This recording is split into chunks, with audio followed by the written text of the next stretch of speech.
এখানে দুইটা পার্ট আছে। এটা উপরের পার্টটা হলো কন্ট্রোলার স্পেসিফিক। এটা হলো আমাদের মেশিনের কন্ট্রোলারের নামটা কি? ফানুক সিরিজ OITF। ঠিক আছে, এটা হলো আমার কন্ট্রোলারের কোম্পানি বা ব্র্যান্ড, জাপানিজ কোম্পানি। আর এটা কোন সিরিজের কন্ট্রোলার? OITF। আর MF যদি লেখা থাকে, এটা হলো ওই যে মেশিনিং সেন্টার যেগুলা, যেমন CNC মিলিং মেশিন আর কি, ওগুলাতে লেখা থাকবে। এখানে কি লেখা আছে দেখো তো একদম।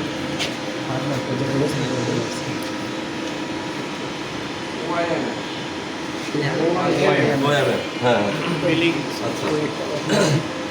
তারপরে শুধু এখানে শেষ না, আরও বিভিন্ন ধরনের ভার্সন আছে। এটার সাথে আবার প্লাস আছে, এটা প্লাস ভার্সন আছে। আচ্ছা, তো যেই কন্ট্রোলার, এই কন্ট্রোলার কোম্পানি অনুযায়ী এই প্যানেলটা থাকবে। ঠিক আছে, আর এই প্যানেলটা দেয় হলো মেশিনটা যারা তৈরি করে। কন্ট্রোলার একটা সাইড এবং মেশিন আরেকটা সাইড। কন্ট্রোলার হলো মেশিনকে কন্ট্রোল করবে। ঠিক আছে, তো কন্ট্রোলার কোম্পানি এরকম না যে কন্ট্রোলার কোম্পানি সম্পূর্ণ মেশিনটাই ম্যানুফ্যাকচার করে, এরকম না। হ্যাঁ, সেটা অনেক কোম্পানি আছে সমস্ত কিছুই একটা প্যাকেজ আকারে করে। তো এই মেশিনগুলো যেভাবে করা হয়েছে আর কি, এই যে এখানে আমরা মেশিনের কোম্পানির নাম দেখতে পাচ্ছি, ইন্ডিয়ান একটা কোম্পানি। হ্যাঁ, এই যে ডিজাইনার। ঠিক আছে, এসি ডিজাইনার, এসি মাইক্রোম্যাটিক। এটা ওই এসি মাইক্রোম্যাটিক গ্রুপ, এটা হলো ওদের কোম্পানির নাম। আর এখানে যে ভ্যান্টেজ 600 LM, এটা হলো এই মেশিনের মডেল। এখানে কি কন্ট্রোলারের কথা লেখা আছে? বাট ওই যে ওদের ওয়েবসাইটে যদি আমরা ঢুকে দেখি এই মেশিনের স্পেসিফিকেশন কি, তখন আমরা ওখান থেকে জানতে পারবো তাদের এই মেশিনের সাথে কী কন্ট্রোলার দিচ্ছে। অনেক সময় যারা ক্রেতা, তাদের হাতে অপশন থাকে যে আমি অমুক কোম্পানির যে ভ্যান্টেজ 600 LM মেশিনটা কিনবো, এটার সাথে আমি মিৎসুবিশি কন্ট্রোলার চাই, বা ফানুক কন্ট্রোলার চাই, অথবা সিমেন্স কন্ট্রোলার চাই। ঠিক আছে, বাট যে এই মেশিনটা ফানুক কন্ট্রোলার সহ আসছে আমাদের কাছে।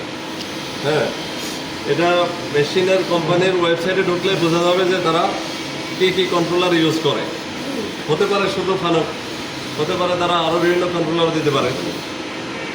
আচ্ছা, এটা হলো মেশিন কোম্পানির প্রোভাইড করা প্যানেল। ঠিক আছে, এই যে এই সিরিজের ফানুক কন্ট্রোলারের প্যানেলটা অলওয়েজ এরকমই থাকবে। ঠিক আছে, ছোটো বড়ো হতে পারে, ছোটো স্ক্রিন বড়ো স্ক্রিন। ঠিক আছে, বাটনগুলোর অ্যারেঞ্জমেন্ট একটু কম বেশি হতে পারে, কিন্তু এটা এক সাইড, এটা আরেকটা সাইড।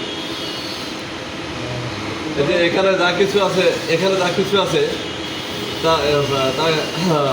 তার অনেক কিছু কিন্তু এখানে নাই, কিন্তু কিছুই নাই, আছে এখানে। তার মানে এটা একটা সাইড, এখানে কিছু আমাদের কাজ আছে, আর এখানে আরও বিভিন্ন ধরনের কাজ আছে। আচ্ছা,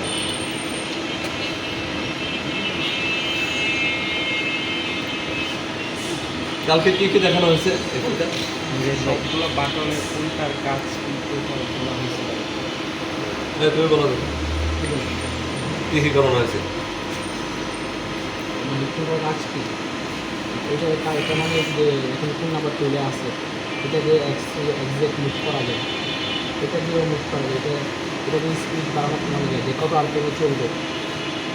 এটা দিয়ে কোনটা দিয়ে? এটা দিয়ে সরি, এটা দিয়ে স্পিড ইয়া করা যায়, কত আরপিএমে চলবে, স্পিডে চলবে। এটা বলে আর এটা দিয়ে বলে হচ্ছে জিরো পজিশন কম্পিউটারের উপরে বলে হচ্ছে। এটা দিয়ে বলে হচ্ছে অটো, মানে মেশিনটা অটো চলবে।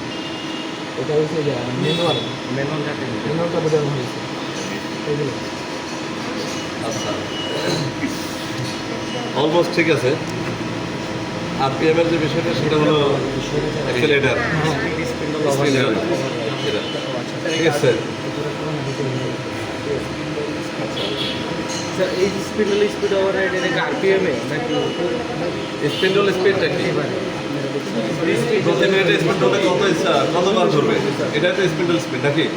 তাহলে তো এখানে 120 লেখা আছে, তাহলে 120 আছে। সেটা আমরা আসতেছি, এটা হলো ওভাররাইড পার্সেন্টেজ। এটা কিন্তু আরপিএম না, ওভাররাইড পার্সেন্টেজ এটা।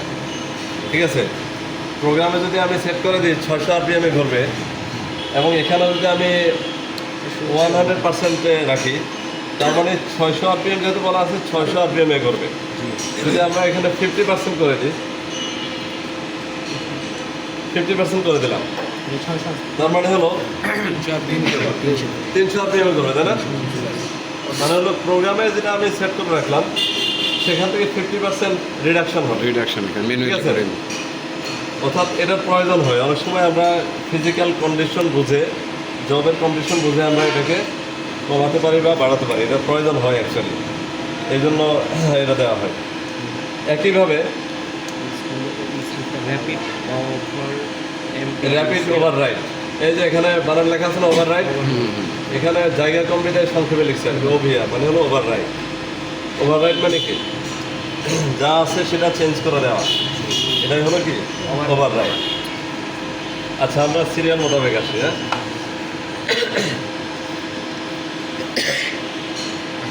আচ্ছা, প্রথমে আসি টুল নাম্বার। এখানে কি লেখা আছে? 4 নাম্বার টুল।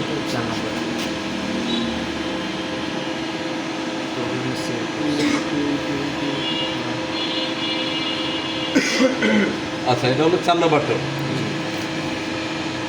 এর টারেটটাকে যদি আমরা ঘোরাতে চাই তাহলে কি বাটন চাপতে হবে? Turret index. এই টারেট ইন্ডেক্স বাটনটা চেপে আমরা টারেটটাকে ঘোরাতে পারি। জাস্ট একটু লং প্রেস করা লাগবে। হ্যাঁ, জোরে চাপ দিতে হবে। আচ্ছা, এটার জন্য স্পেসিফিক একটা মোড লাগবে। জব এখন কি মোডে আছে? জিরো জিরো রিটার্ন মোডে আছে। আমরা এখান থেকে জাস্ট সাময়িকভাবে আমরা জব মোডে চলে আসবো। তারপরে কি করবো? টারেট ইন্ডেক্স চাপবো। ওইটা বেশি জোরে চাপ দিতে হবে না, ওইটাতে সমস্যা আছে, তার একটা সমস্যা আছে। বেশি জোরে করে একটু পর পর বলছে আর বারবার ইয়া করতে অর্ডার আসতেছে, একটু চাপ দিয়ে। তারপরে তো ট্রেনিং অনেক দূর আগে গেছে নাকি? কালকে মাত্র একদিন হয়েছে স্যার। তো একদিন কালকে অনেক কিছু দেখে তারটা বলছে যে দ্রুত চাপ দিলে ওটার হাইড্রোলিকের কি যেন সমস্যা আছে। আচ্ছা, হ্যাঁ হ্যাঁ, কথাটা সঠিক। 4 বার দিলাম। হ্যাঁ, 5 বার দিলাম।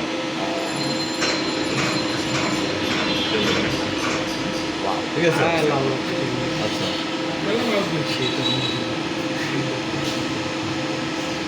ডাইরেক্ট ইন্ডেক্স অ্যাবর্ডেড, অর্থাৎ আমরা আরেকটা বার প্রেস করব।